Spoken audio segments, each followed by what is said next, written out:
নেটওয়ার্কের একটু ইস্যু হচ্ছে। আচ্ছা, আমরা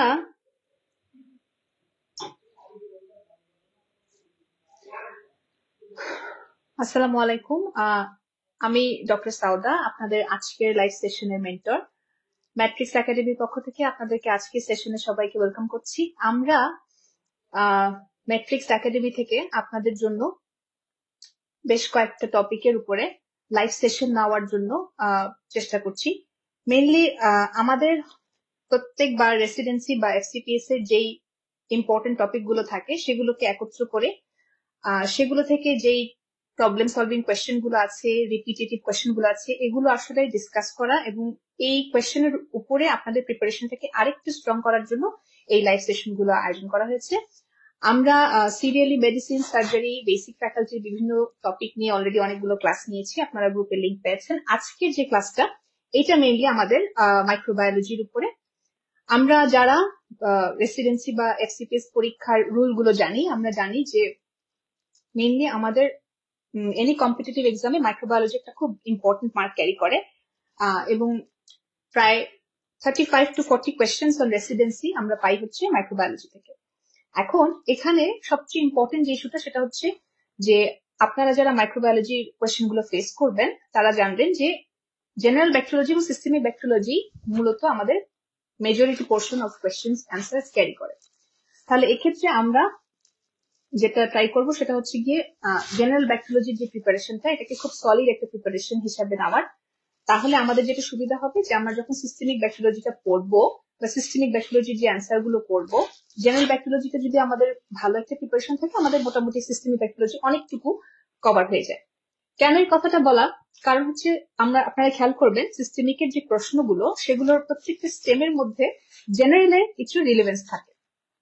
যেমন আমরা যদি বলি যে কোন একটা পার্টিকুলার অর্গানিজম বা ব্যাকটেরিয়া থেকে প্রশ্ন তুলে দিলে স্টেমের মধ্যে ওই অর্গানিজমটা একটু ডায়াগনোসিসের একটা পয়েন্ট থাকে, ওইটার একটা ড্রাগ ট্রিটমেন্টের একটা স্টেরিলাইজেশনের পয়েন্ট থাকে। অর্থাৎ আপনি যখন জেনারেল ব্যাকটেরিয়াটা পড়বেন, ওইটা যদি আপনি ভালোভাবে গ্রিপ করে ফেলতে পারেন, কোন অর্গানিজম গুলো ফ্ল্যাজেলেটেড, কোনগুলো নন ফ্ল্যাজেলেটেড, কোনগুলো ক্যাপসুলেটেড, স্টেরিলাইজেশনটা কিভাবে হয়, ড্রাগ গুলো কোনটাতে কোনটা ব্যবহার করা হয়, তখন কিন্তু আপনার সিস্টেমিক ব্যাকটেরিয়া প্রিপারেশনটা অলমোস্ট অনেকটা কমপ্লিট হয়ে যাবে। এটা হচ্ছে মাইক্রোবায়োলজির একটা একটা সহজ টেকনিক আপনার পড়ার জন্য। এটা ছাড়াও মূলত জেনারেল ব্যাকটেরিওলজির 5টা ইম্পর্টেন্ট টপিক আমরা হচ্ছে গিয়ে পাই প্রতি বছর। আজকে আমরা যে সেশনটা নিচ্ছি এটা হচ্ছে সোললি অ্যান্টি মাইক্রোবিয়াল ড্রাগস এর উপরে। আমাদের প্রত্যেক বছরই অ্যান্টি মাইক্রোবিয়াল ড্রাগ বা অ্যান্টিবায়োটিক্স থেকে অনেকগুলো প্রশ্ন আসে এবং আমরা মূলত চেষ্টা করি ওই প্রশ্নগুলোকে হচ্ছে গিয়ে কয়েকটা ক্যাটাগরিতে ফেলানোর। আজকে আমি চেষ্টা করব ওই প্রশ্নগুলো একটু আপনার সাথে ডিসকাস করার এবং ওই রিলেটেড পড়াশোনাটাই কন্টিনিউ করার। আমি মূলত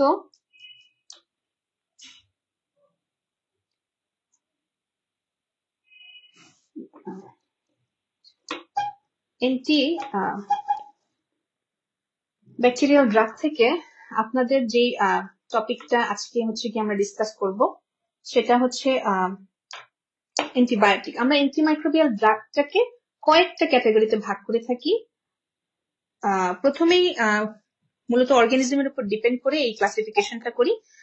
সাধারণত ব্যাকটেরিয়া এগেনস্টে ব্যবহার হয় যেসব ড্রাগ, এগুলোকে আমরা বলে থাকি হচ্ছে গিয়ে অ্যান্টি ব্যাকটেরিয়াল ড্রাগস। ভাইরাসের এগেনস্টে ইউজ হওয়া ড্রাগ গুলোকে আমরা বলে থাকি অ্যান্টিভাইরাল ড্রাগ। আর যেসব ড্রাগ আমরা মূলত ফাঙ্গাসের এগেনস্ট ইউজ করি ওগুলো হচ্ছে আমাদের অ্যান্টি ফাঙ্গাল ড্রাগ। এখন আমাদের যেটা হচ্ছে পরীক্ষার জন্য ইম্পর্টেন্ট সেটা মেইনলি হচ্ছে অ্যান্টি ব্যাকটেরিয়াল যে ড্রাগ গুলো, কিন্তু আপনাকে যদি antimicrobial as a broad sense জিজ্ঞেস করা হয়, আপনার অবশ্যই অ্যান্সার হবে যে antibacterial, antiviral and antifungal, all of these are antimicrobial drugs. আমরা আজকে মূলত এই কিছু টপিকের উপরে এখানে ডিসকাস করব, যেটা হচ্ছে আমাদের অ্যান্টি মাইক্রোবিয়াল ড্রাগের চ্যাপ্টারে অর্থাৎ রিভিউ লেঞ্জে আমরা যেটাকে ফলো করি সেখানকার যে টপিকগুলো আমাদের বারবার রিপিটেটিভ প্রশ্নে আসে। প্রথমে যেটা আপনাকে পড়তে হবে সেটা হচ্ছে মূলত হচ্ছে প্রিন্সিপালস অফ অ্যান্টিমাইক্রোবিয়াল থেরাপি। এখানে আমরা দুইটা টপিকের প্রশ্ন পাই, একটা হচ্ছে সিলেক্টিভ টক্সিসিটি আর একটা হচ্ছে গিয়ে mainly spectrum of drugs, broad spectrum versus narrow spectrum. Second যে আরেকটা ক্যাটাগরিতে আপনি হচ্ছে গিয়ে কোয়েশ্চেন পাবেন সেটা হচ্ছে ব্যাকটেরিয়াইডাল আর ব্যাকটেরিওস্ট্যাটিক ড্রাগ সম্পর্কে। থার্ড যেই প্রশ্নটা টপিকটা আমরা আলোচনা করব আজকে সেটা হচ্ছে classification which is based on mechanism of action। আর লাস্টে হচ্ছে কেমোপ্রোফাইলেক্সিস আরেকটা টপিক যেটা আমরা রিসেন্টলি এখন কোয়েশ্চেন পাচ্ছি, আমরা এটা সম্পর্কে একটু আলোচনা করব। প্রথমে আমি একটু রিভিউ লেন্সের কিছু টপিক দেখাই। আমরা মূলত অ্যান্টিমাইক্রোবিয়াল ড্রাগটা পড়ি এই চ্যাপ্টার 10 থেকে। আমরা অ্যান্টিমাইক্রোবিয়াল ড্রাগের এই টপিক গুলোকে আজকে হচ্ছে সামারাইজ করার চেষ্টা করেছি। পড়ার সময় আমরা অ্যান্টিমাইক্রোবিয়াল ড্রাগ বলবো এবং আমি চেষ্টা করবো আপনাদেরকে ইম্পর্টেন্ট বক্স গুলাকে একটু হাইলাইট করে দেওয়ার, যে বক্স গুলো থেকে আসলে ঘুরে ফিরে প্রত্যেক বছর আমাদের রেসিডেন্সিতে এমসিকিউ গুলো আসে বা আমাদের হচ্ছে গিয়ে এফসিপিএস পরীক্ষার স্টেম গুলো আসে, এসডিএ গুলো আসে।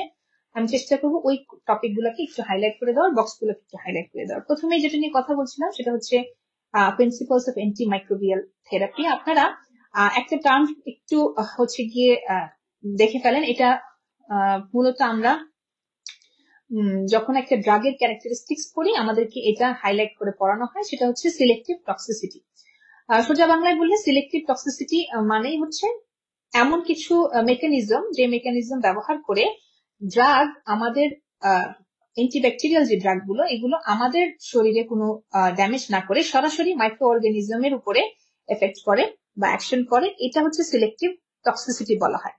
এখন এই সিলেক্টিভ টক্সিসিটিটা বোঝার জন্য আমার কাছে সহজ হাতিয়ার হচ্ছে গিয়ে ব্যাকটেরিয়া এবং হিউম্যান সেলের যে স্ট্রাকচারটা। আমরা যদি খুব ভালো করে খেয়াল করি দেখবেন আমাদের হিউম্যান সেলের সাথে ব্যাকটেরিয়াল সেলের কয়েকটা জায়গায় খুব মেজর ডিফারেন্স আছে। সহজে বোঝানোর জন্য যদি বলি, ব্যাকটেরিয়াল সেল ওয়ালে সবসময় ব্যাকটেরিয়াল যে স্ট্রাকচার এখানে সবসময় একটা সেল ওয়াল থাকে, কিন্তু আমাদের যে হচ্ছে গিয়ে হিউম্যান যে সেল সেখানে হচ্ছে গিয়ে কোনো ধরনের সেল ওয়াল থাকে না, ইট only consist of cell membrane. Second যে স্ট্রাকচারটা সেটা হচ্ছে গিয়ে আমাদের ইনার যে অর্গানেল গুলো আছে যেগুলো হচ্ছে গিয়ে আমাদের রাইবোজোম, যেটা হচ্ছে সেকেন্ড। এই তারপরে মূলত আমরা দেখতে পাই হচ্ছে গিয়ে অর্গানেলস।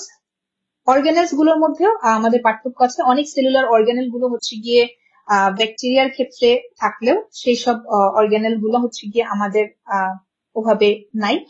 আবার একইভাবে হচ্ছে নিউক্লিক অ্যাসিড যদি আমরা দেখি, নিউক্লিক অ্যাসিড যেটা, সেই নিউক্লিক অ্যাসিডটাও আমাদের সেলে খুব ওয়েল অর্গানাইজ থাকে, কিন্তু ব্যাকটেরিয়াল সেলে খুব ভালো করে দেখে দেখবেন যে ওদের নিউক্লিক অ্যাসিড বা ডিএনএ আরএনএ এটা হচ্ছে কি একদম ওপেন থাকে, এটার সারাউন্ডিং কোনো নিউক্লিয়ার মেমব্রেন থাকে না। তো এই যে এতগুলো সেলুলার স্ট্রাকচারের ডিফারেন্স, এটাই মূলত আসলে কারণ যে জন্য আমরা অ্যান্টিব্যাকটেরিয়াল ড্রাগ গুলোকে খুব সাবধানে খুব ভালোভাবে ইউজ করতে পারি। কারণটা কি? কারণ হচ্ছে ওই যে অ্যান্টিব্যাকটেরিয়াল যে ড্রাগটা আছে সেই অ্যান্টিব্যাকটেরিয়াল ড্রাগটা আসলে ব্যাকটেরিয়াল যে স্ট্রাকচার, ব্যাকটেরিয়াল যেই মেকানিজম যেটা আমার থেকে ডিফারেন্ট, এগুলোকে ব্যবহার করে মূলত ইউজ করা হয়। এটার সাথে আসলে হিউম্যান সেলের মেজর ডিফারেন্স থাকার কারণে হিউম্যান সেলে এটা কোনো ড্যামেজ করে না। এই ডিফারেন্সটাই আপনাদেরকে একটু এখানে দেখে রাখতে হবে। অর্থাৎ আমরা যখন অর্গানিজম সম্পর্কে পড়ি আমরা দেখি যে ব্যাকটেরিয়ার যেই স্ট্রাকচারে দুটা জিনিস খুবই এক্সক্লুসিভ যেটা হিউম্যান সেলের সাথে ওকে আলাদা করে। একটা হচ্ছে প্রেজেন্স অফ পেপটাইডোগ্লাইকান আর একটা হচ্ছে the mechanism of folic acid biosynthesis. আর আমাদের হচ্ছে হোস্ট থেকে ওকে ডিফারেন্সিয়েট করার কিছু পয়েন্ট আছে। পয়েন্টগুলো হচ্ছে গিয়ে ribosome, nucleic acid and cytoplasmic membrane. এই যে এই তিনটা স্ট্রাকচার এগুলো আমাদের হিউম্যান সেলে একরকম আর আমাদের ব্যাকটেরিয়াল সেলে ঠিক ডিফারেন্ট। রাইবোজোমটা আমরা হিউম্যান সেলে আমরা জানি এটা হচ্ছে গিয়ে 80S থাকে, আর এখানে যেটা হচ্ছে ব্যাকটেরিয়াল সেল এখানে রাইবোজোমের সাব ইউনিট গুলো 50S এবং 30S থাকে। অন দি আদার হ্যান্ড যেটা নিউক্লিক অ্যাসিড আমরা দেখে আসলাম যে একটা ব্যাকটেরিয়াল সেলের যে নিউক্লিক অ্যাসিড এটা খুবই ডিসঅর্গানাইজ থাকে, কিন্তু হিউম্যান সেলের যে নিউক্লিক অ্যাসিডটা থাকে এটা হচ্ছে ওয়েল অর্গানাইজ থাকে। একইভাবে সাইটোপ্লাজমিক মেমব্রেন থাকে, সাইটোপ্লাজমিক মেমব্রেনটাও আমাদের হিউম্যান সেল এবং ব্যাকটেরিয়াল সেলের মধ্যে। এই যে ডিফারেন্স গুলোকে ব্যবহার করে আমরা যে একটা অ্যান্টিব্যাকটেরিয়াল ড্রাগকে প্রয়োগ করতে পারি, এই যে টেকনিকটা এটাকে আমরা বলে থাকি সিলেক্টিভ টক্সিসিটি, যেটা অ্যান্টিব্যাকটেরিয়াল ড্রাগ জিনিসটাকে সেভ করে। এই একই সাথে আমরা প্রিন্সিপাল অফ অ্যান্টিমাইক্রোবিয়াল থেরাপি থেকে আরেকটা টপিক পড়বো, সেটা হচ্ছে স্পেকট্রাম অফ ড্রাগস। অর্থাৎ একটা অ্যান্টিমাইক্রোবিয়াল ব্যবহারের জন্য আমাকে জানতে হবে ও কোন কোন অর্গানিজমের উপরে ব্যবহারযোগ্য। এই কথাটাই মূলত আমাদের লেন্সের পরের অংশটাতে আমরা ডিসকাস করেছি। অর্থাৎ আমরা যখন একটা অ্যান্টিবায়োটিক ব্যবহার করি, সেই অ্যান্টিবায়োটিকটা ব্রড স্পেকট্রাম না ন্যারো স্পেকট্রাম। স্পেকট্রাম শব্দটার অর্থ হচ্ছে গিয়ে আপনার জোন বা জায়গা। অর্থাৎ যে সকল অ্যান্টিবায়োটিক আমরা খুব অল্প সংখ্যক অর্গানিজমের উপরে ব্যবহার করতে পারি, সেটাকে আমরা বলে থাকি ন্যারো স্পেকট্রাম অ্যান্টিবায়োটিক। আর যে সকল অ্যান্টিবায়োটিকরা আমরা লার্জ নাম্বার অফ অর্গানিজমের উপরে ব্যবহার করতে পারি, তাকে আমরা বলি ব্রড স্পেকট্রাম অ্যান্টিবায়োটিক। পরীক্ষার জন্য আপনাদের যেটা করতে হবে সেটা হচ্ছে এই ব্রড স্পেকট্রাম এবং এই ন্যারো স্পেকট্রাম অ্যান্টিবায়োটিক গুলোকে মুখস্থ করে যেতে হবে। প্রশ্নটা আপনাদের এরকম হয় যে please enlist the broad spectrum antibiotics from below অথবা the narrow spectrum antibiotics from below। এখন ব্রড স্পেকট্রাম অ্যান্টিবায়োটিক গুলো আমি একটু বলি, আপনারা একটু খেয়াল করবেন। প্রথম সবচেয়ে ইম্পর্টেন্ট হচ্ছে আমাদের জন্য টেট্রাসাইক্লিন, সেকেন্ড ইম্পর্টেন্টটা হচ্ছে কি আমাদের জন্য ক্লোরামফেনিকল। এইগুলো হচ্ছে ব্রড স্পেকট্রাম ড্রাগ হিসেবে সবচেয়ে ভালো। এটা ছাড়াও আমরা ব্যবহার করি হচ্ছে গিয়ে অ্যামিনোগ্লাইকোসাইডস, আমরা ব্যবহার করি হচ্ছে গিয়ে সেমি সিনথেটিক কিছু পেনিসিলিন, আমরা ব্যবহার করি হচ্ছে কার্বাপেনেম, আমরা ব্যবহার করি হচ্ছে গিয়ে সেফালোস্পোরিন এবং রিফাম্পিসিন। আপনারা পরীক্ষায় এভাবে করে প্রশ্নটা সরাসরি পাবেন যে ব্রড স্পেকট্রাম ড্রাগ নিম্নের কোনটি অথবা ন্যারো স্পেকট্রাম ড্রাগ কোনটা নয়। তাহলে আপনারা চেষ্টা করবেন ব্রড স্পেকট্রাম যে ড্রাগগুলো আছে এগুলোকে একটু মনে রাখার। এই যে ড্রাগগুলো, এগুলো আমরা একই সাথে gram positive, gram negative, pseudomonal organisms এর জন্য ব্যবহার করতে পারি দেখি এদেরকে আমরা বলে থাকি হচ্ছে broad spectrum antibiotic. On the other hand, যেসব অ্যান্টিবায়োটিক আমরা সাধারণত স্পেসিফিক্যালি গ্রাম পজিটিভের ক্ষেত্রে ব্যবহার করি অথবা গ্রাম নেগেটিভের ক্ষেত্রে শুধুমাত্র ব্যবহার করি, তাদেরকে আমরা বলে থাকি ন্যারো স্পেকট্রাম। এরকম অনেক ড্রাগ আছে, এখানে কিছু উদাহরণ দেওয়া হয়েছে। একটা হচ্ছে পলিমিক্সিন বা কোলিস্টিন জাতীয় ড্রাগ, যেটা আমরা গ্রাম নেগেটিভ অর্গানিজম ইউজ করি।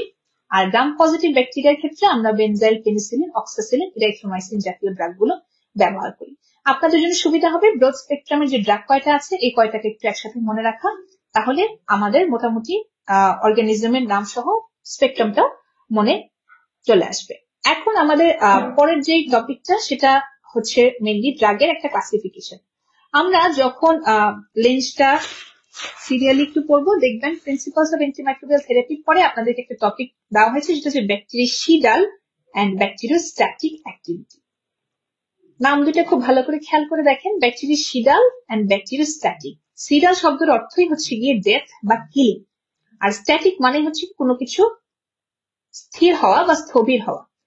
অর্থাৎ যে সকল ড্রাগ ব্যবহারের ফলে ব্যাকটেরিয়াল ডেথ হয় সেগুলোকে আমরা বলে থাকি ব্যাকটেরিয়াসিডাল, আর যে সকল ড্রাগ ব্যবহারের ফলে ব্যাকটেরিয়াল গ্রোথটা আমাদের স্ট্যাটিক হয় বা হল্ট হয় সেটাকে আমরা বলে থাকি ব্যাকটেরিওস্ট্যাটিক। এই ব্যাকটেরিয়াসিডাল এবং ব্যাকটেরিওস্ট্যাটিক ড্রাগগুলো ব্যবহারের ভিন্ন ভিন্ন কারণ থাকে। আপনাদের লেন্সে সরাসরি হচ্ছে গিয়ে এই কারণগুলোকে উল্লেখ করা আছে।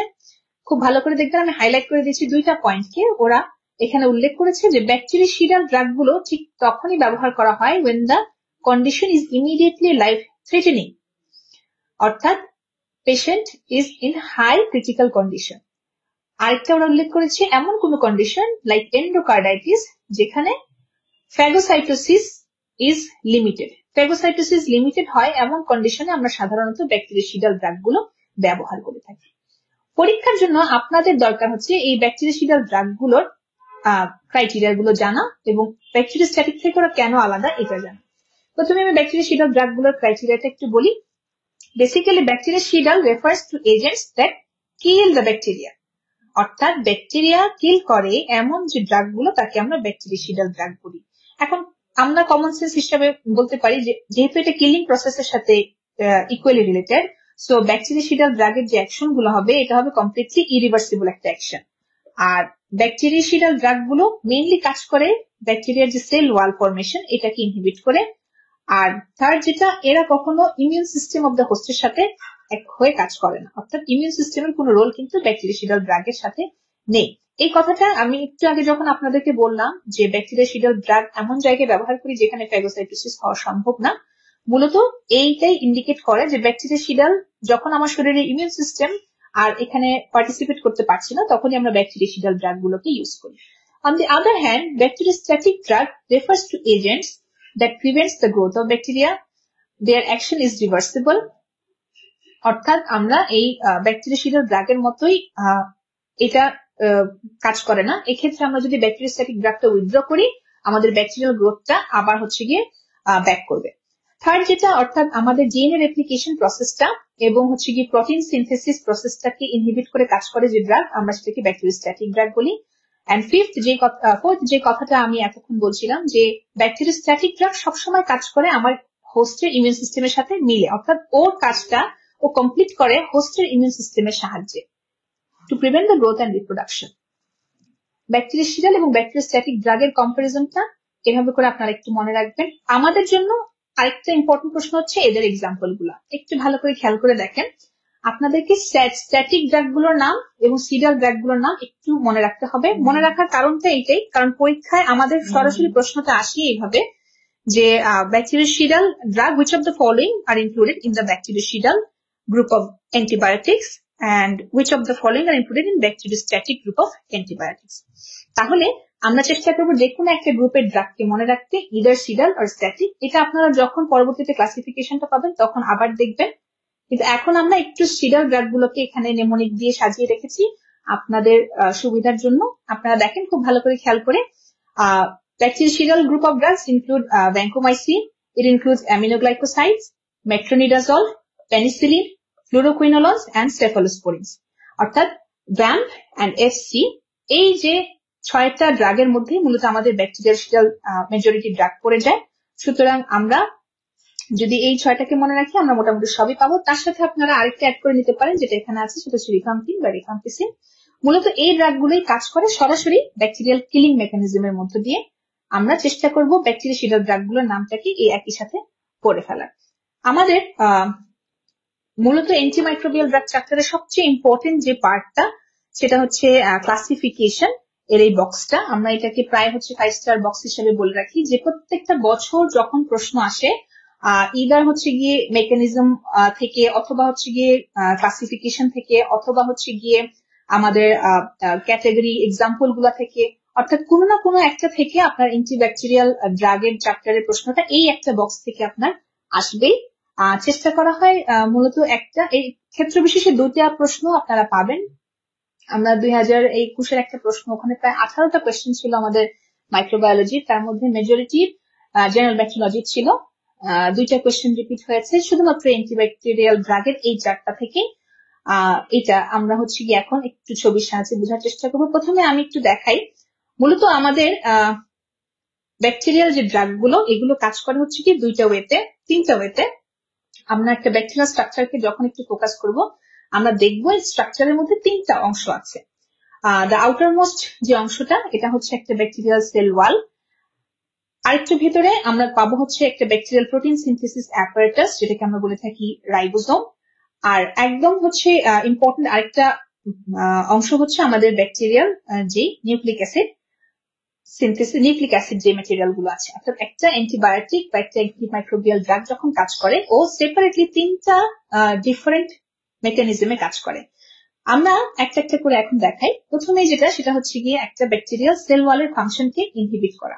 এখন ভালো করে খেয়াল করে দেখেন, সেল ওয়াল ফাংশন ইনহিবিটর ড্রাগকে আমরা মূলত 2টা ক্যাটাগরিতে ভাগ করি। একটা হচ্ছে beta lactam group of drugs, আর এটা বাদে বাকি ড্রাগগুলো সেগুলো হচ্ছে নন বিটা ল্যাকটাম। আপনাদের প্রশ্ন সরাসরি এভাবে আসে যে which one of the following is an example of a beta lactam drug।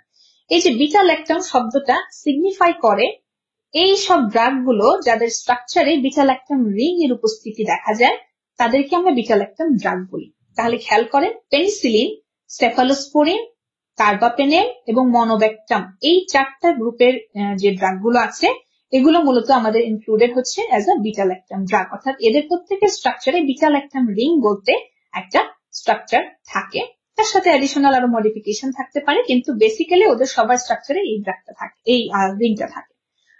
এটা বাদে আরো কিছু sell wall synthesis inhibitor drug আছে যারা হচ্ছে ব্যাকটেরিয়াল সেল ওয়ালের উপরে কাজ করে এবং এটার সিনথেসিসটাকে বন্ধ করে দেয়। সেগুলোকে আমরা নন বিটা ল্যাকটাম বলি। এর মধ্যে ভ্যাঙ্কোমাইসিন আছে, ড্যাপ্টোমাইসিন আছে, আর আছে কিছু পলিপেপটাইড। পলিপেপটাইডের মধ্যে আমরা আবার পাই হচ্ছে গিয়ে কিছু ড্রাগ, আপনারা দেখবেন সাইক্লোসেরিন একটা, আর একটা হচ্ছে বেসিট্রেসিন। এই সাইক্লোসেরিন আর বেসিট্রেসিন হচ্ছে গিয়ে এক ধরনের পলিপেপটাইড গ্রুপ অফ ড্রাগ। এদের সবার কাজই হচ্ছে গিয়ে ব্যাকটেরিয়াল সেল ওয়াল সিনথেসিসটাকে ইনহিবিট করা। কেউ পেপটাইডোলাইকেন সিনথেসিসকে ইনহিবিট করে, কেউ তার সেল ওয়ালের কিছু সাইড চেইন থাকে সেগুলোকে ইনহিবিট করে কাজ করে, কেউ পোরিং চ্যানেলের উপরে কাজ করে। অর্থাৎ যেই মেকানিজমই হোক না কেন, ওদের মেইন টার্গেট কিন্তু আমাদের ব্যাকটেরিয়াল যে সেল ওয়ালটা সেটাকে ইনহিবিট করে। এগুলোকে আমরা বলে থাকি সেল ওয়াল সিনথেসিস ইনহিবিটর। আমরা যদি এখন কথার সাথে আমাদের বক্সটা একটু মিলাই, ভালো করে খেয়াল করে দেখেন, সেল ওয়াল সিনথেসিস ইনহিবিটর গ্রুপকে ওরা কিন্তু খুব সুন্দর করে লাইন করে দিয়েছে। একটা হচ্ছে সরাসরি ট্রান্সপেপটাইডেশন বা পেপটাইডোগ্লাইকেন সিনথেসিসটার উপরে কাজ করে, আরেকটা হচ্ছে আদার স্টেপস ইন পেপটাইডোগ্লাইকেন সিনথেসিসের উপরে কাজ করে। অর্থাৎ পেনিসিলিন থেকে শুরু করে এই ভ্যানকোমাইসিন পর্যন্ত যে ড্রাগ কয়টা আমরা দেখলাম, ওরা সরাসরি ট্রান্সপেপটাইডেশনকে বন্ধ করে, আর বাকিরা হচ্ছে আদার স্টেপস এর উপর কাজ করে। আপনার যেটা রোল সেটা হচ্ছে মূলত এই মেকানিজমটা মেনলি পড়া, আর এর মধ্যে যে ড্রাগ গুলো আছে এই ড্রাগ গুলোর নামটাকে একটু মনে রাখা। তাহলে আমাদের সেল ওয়াল সিনথেসিস ইনহিবিটর গুলো আমরা এখান থেকে দেখে ফেলবো। আপনারা খেয়াল করেন নিচে আরেকটা স্টেপ লেখা আছে, সেটা হচ্ছে anti fungal activity inhibition of beta glucan synthesis.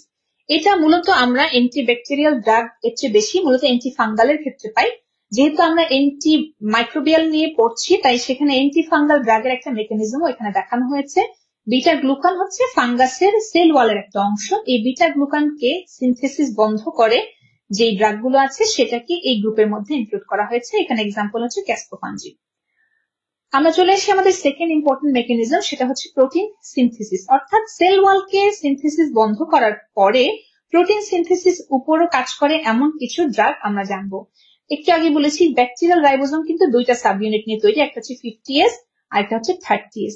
তার মানে যখন আপনি ব্যাকটেরিয়াল স্ট্রাকচার পড়বেন তখন মূলত 50S সাব ইউনিটকে ইনহিবিট করে এমন কিছু ড্রাগের নামও আপনার জানতে হবে, 30S সাব ইউনিটকে ইনহিবিট করে এমন কিছু ড্রাগের নামও আপনার জানতে হবে।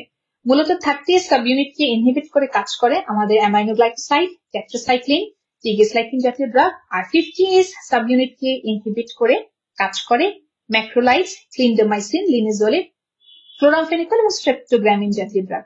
এই যে ক্যাটাগরি ড্রাগ গুলো আছে এদের মধ্যে মূলত মেজরিটি হচ্ছে গিয়ে ব্যাকটেরিওস্ট্যাটিক। এটা আমরা যখন প্রোটিন সিনথেসিস ইনহিবিটর করবো তখন আরেকটু সুন্দর করে দেখবো। আপনারা চার্টের সাথে এখনই নামগুলো একটু মিলিয়ে ফেলেন। দেখেন ইনহিবিটর অফ প্রোটিন সিনথেসিস বক্সের মধ্যে সুন্দর করে দাগিয়ে ফেলেন 50S কারা কারা এবং 30S কারা কারা।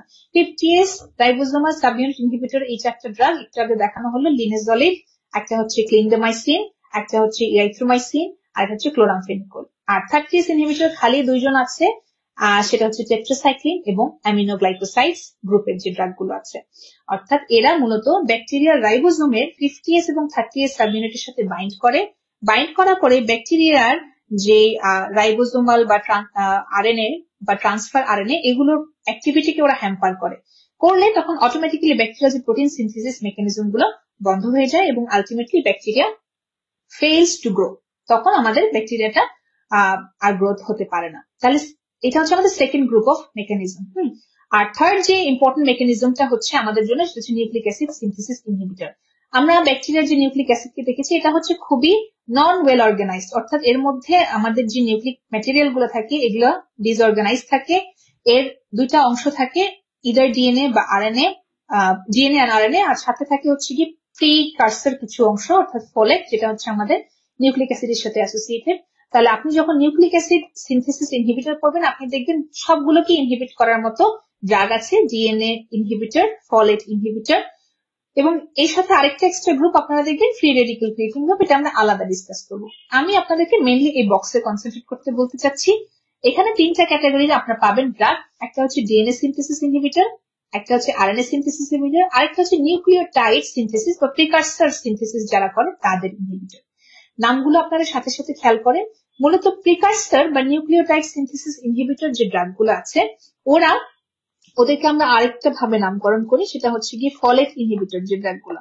অর্থাৎ আমাদের নিউক্লিক অ্যাসিডের ইম্পর্টেন্ট যে প্রিকার্সর অর্থাৎ ফলিক অ্যাসিড বা ফলেট, এটার সিনথেসিসে যারা হচ্ছে গিয়ে ইম্পর্টেন্ট ইনহিবিটর কাজ করে তাদেরকে ফলেট ইনহিবিটর বলি। এই গ্রুপের ড্রাগ হচ্ছে দুটা, সালফোনামাইড এবং ট্রাইমিথোপ্রিম।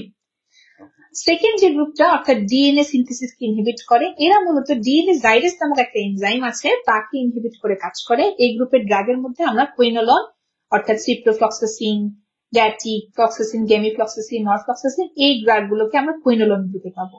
আর ফাইনালি আরেকটা যেটা নিউক্লিক অ্যাসিডের খুব ইম্পর্টেন্ট অংশ সেটা হচ্ছে এমআরএনএ। এই এমআরএনএ সিনথেসিস ইনহিবিটর হচ্ছে আমাদের রিফাম্পিন বা রিফাম্পিসিন গ্রুপের যে ড্রাগ গুলো আছে। অর্থাৎ আমরা তিনটা মেকানিজম ইনহিবিট করে একটা নিউক্লিক অ্যাসিড সিনথেসিস প্রসেসকে বন্ধ করে দিতে পারি, এবং যখন এটা বন্ধ হয়ে যায় অটোমেটিক্যালি ব্যাকটেরিয়াল যে গ্রোথটা বা ফাংশনটা এটা হচ্ছে বন্ধ হয়ে যায়। তারপরে আমরা সেল মেমব্রেন ফাংশন অল্টারেশন পাই, আর আদার মেকানিজম অফ অ্যাকশন কিছু আছে, সেগুলো এক্সাম্পল আপনারা দেখে রাখবেন। সেল মেমব্রেনটা মূলত ব্যাকটেরিয়া একটা খুব ইম্পর্টেন্ট অংশ। সেল মেমব্রেন ফাংশন ইনহিবিটর ড্রাগগুলো আমরা আজকাল খুব ইউজ করি। এর মধ্যে ইম্পর্টেন্ট হচ্ছে পলিমিক্সিন এবং ড্যাপ্টোমাইসিন। আর তারপরে আপনাকে এন্টি ফাঙ্গাল কিছু সেল মেমব্রেন ইনহিবিটরের নাম বলা আছে। এটা হচ্ছে গিয়ে অ্যাম্ফোটেরিসিন বি, নিস্টাটিন, টার্বিনাফিন এবং অ্যাজল জাতীয় যে ড্রাগগুলো আছে। লাস্টে আমরা ডিসকাস করব কিছু আদার মেকানিজম, অর্থাৎ আপনার এই যে চারটা ব্রড হেডিং আমরা বললাম, cell wall inhibitor, protein inhibitor, nucleic acid inhibitor, এই কোন ক্যাটাগরির মধ্যে এই ড্রাগগুলো আসলে পড়ে না, তাই এগুলোকে আরেকটা আলাদা বক্স করে আপনাদেরকে মেনশন করা হয়েছে। এটা আমরা চ্যাপ্টারের লাস্টে যখন দাগিয়ে দিব তখন আপনাদেরকে এটা একসাথে দেখাতে পারবো। এখন একটু ভালো করে খেয়াল করেন, এই যে আমরা প্রত্যেকটা ড্রাগের মেকানিজম গুলো পড়লাম, আপনাদের মূলত এই প্রত্যেকটা ড্রাগের ডিটেলস গুলো তো এই লেঞ্জে হচ্ছে আমাদেরকে সুন্দর করে দেওয়া আছে। আপনাদের কিছু ইম্পর্টেন্ট পয়েন্ট আমি এখানে হাইলাইট করে রেখেছি, যেগুলো আসলে এমসিকিউ এর জন্য আসে বা বারবার আপনাদেরকে ফেস করতে হবে, সেগুলো আমি একটু দেখানোর চেষ্টা করি। আমরা প্রথমে bacterial sell wall synthesis inhibitor যে ড্রাগগুলো, এগুলো নিয়ে হচ্ছে গিয়ে পড়াশোনা করলাম, সেটা হচ্ছে পেনিসিলিন, সেফালোস্পোরিন গ্রুপের ড্রাগ। পেনিসিলিন হচ্ছে গিয়ে আমাদের সবচেয়ে ইম্পর্টেন্ট একটা সেল ওয়াল সিনথেসিস ইনহিবিটর। এখানে বলাই আছে যে পেনিসিলিন মূলত দুইটা মেকানিজমে কাজ করে। ওর একটা মেকানিজম অফ অ্যাকশন, যেটা হচ্ছে ওর ট্রান্সপেপটাইজেশন প্রসেসটাকে ইনহিবিট করে কাজ করে পেপটাইডোগ্লাইকান সিনথেসিসের এগেইনস্টে। Penicillin is a bactericidal drug. Second প্যারায় খেয়াল করেন, আপনারা ক্যাচ আপ করতে পারছেন কিনা।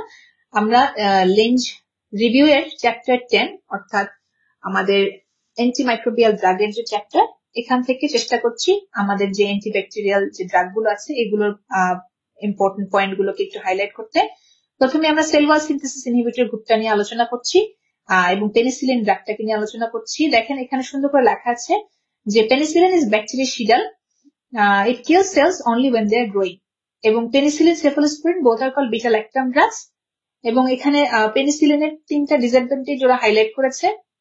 প্রথমটাই আমি আগে ডিসকাস করে ফেলেছি যে it has a limited effectiveness against gram negative roads. আমরা জানি, যারা আমরা ব্যাকটেরিয়াল স্ট্রাকচার চ্যাপ্টারটা পড়ে আসছি, গ্রাম পজিটিভ এবং গ্রাম নেগেটিভ যেই অর্গানিজম গুলো আছে ওদের মেইন পার্থক্য হচ্ছে ওদের সেল ওয়ালের ক্ষেত্রে সাধারণত দেখা যায় গ্রাম নেগেটিভ যে অর্গানিজমটা আছে ওর ক্ষেত্রে সেল ওয়ালের যে পেপটাইডোগ্লাইকান লেয়ারটা আছে এটা হচ্ছে কি very thin compare to the gram positive organism.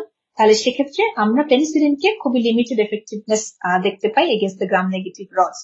Second, যেটা পেনিসিলিন আমরা ওরালি অ্যাভয়েড করি because of its disadvantage to be hydrolyzed by gastric acid। আর লাস্ট পয়েন্ট যেটা, সেটা হচ্ছে গিয়ে বিটা ল্যাকটামেজ একটা এনজাইম আছে, আমরা সাধারণত যে গ্রাম পজিটিভ অর্গানিজম গুলো এটাকে হারবার করে, এই অর্গানিজমের এই এনজাইমটা মূলত বিটা ল্যাকটাম রিংটাকে নষ্ট করে দেয়। সো এটার আরেকটা ডিসঅ্যাডভান্টেজ হলো ইনঅ্যাক্টিভেশন বাই বিটা ল্যাকটামেজ। আর ফোর্থ ডিসঅ্যাডভান্টেজ, এবং এটা আসলে ক্রুশিয়াল, সেটা হচ্ছে কি পেনিসিলিন হাইপার সেন্সিটিভিটি।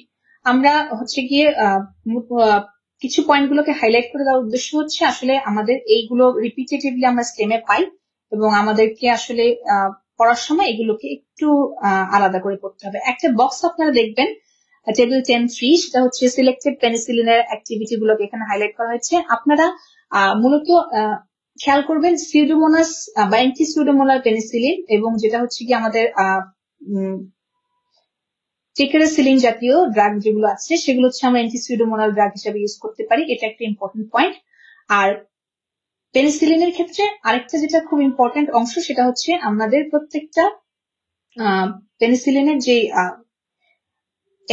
ডিসঅ্যাডভান্টেজ আছে এগুলোর ম্যানেজমেন্ট একটু দেখা। এখানে হচ্ছে ওরা সুন্দর করে প্রত্যেকটা প্যারাতে হাইলাইট করে দিয়েছে যে বিটা ল্যাকটামেজের যে ডিগ্রেডেশন, এটাকে অ্যাভয়েড করার জন্য আমরা কি করতে পারি, হাইপার সেন্সিটিভিটিটাকে অ্যাভয়েড করার জন্য আমরা কি করতে পারি।